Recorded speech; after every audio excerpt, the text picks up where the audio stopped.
Hello বন্ধুরা, শুভ দুপুর। আবারও চলে এলাম নতুন একটা রেসিপি নিয়ে।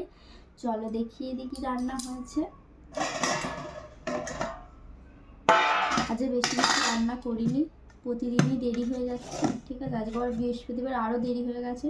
এই দেখো পেঁয়াজ লঙ্কা, আর এখানে হচ্ছে শিম ভাজা। তোমাদের দাদাভাই কেটেছে।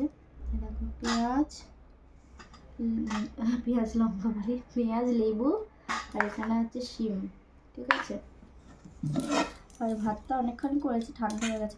এখন করে তাড়াতাড়ি ভাতটা প্রথমেই চাপিয়ে দিচ্ছি, তাই জন্য তো দেরি হয়ে যাচ্ছে, তাই জন্য চাপিয়ে দিচ্ছি। আর ঠান্ডাও হয়ে গেছে ভাতটা। ঠিক আছে, আর অল্প ভাত তাড়াতাড়ি ঠান্ডা হয়ে যায়। আর তরকারিটা এই মাত্র হলো।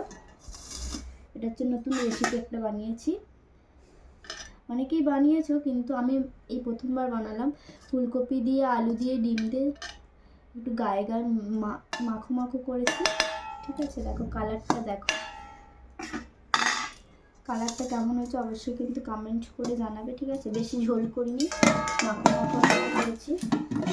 চলো তোমাদের দাদাভাইয়ের ভাতটা বেড়ে দিই।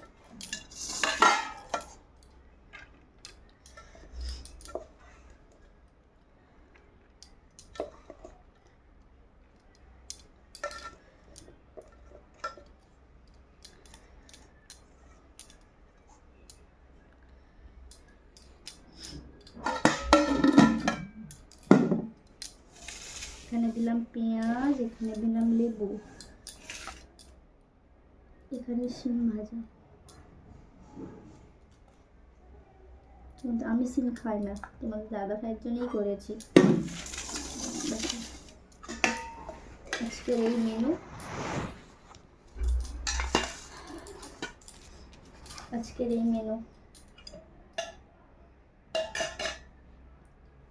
মেনু যদি ভিডিওটি তোমাদের ভালো লাগে তো অবশ্যই লাইক কমেন্ট করো। আর আমরা খাওয়া দাওয়া করিনি, তোমাদের তো খাওয়া দাওয়া হয়ে গেছে, 3টে প্রায় বাজতে যায়।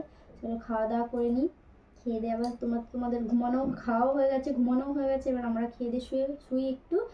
ঠিক আছে, আর নতুন নতুন ভিডিও দেখার জন্য আমার চ্যানেলটিকে সাবস্ক্রাইব করবে, আর ফেসবুকে যারা দেখবে তারা ফলো করে দেবে। চলো টাটা।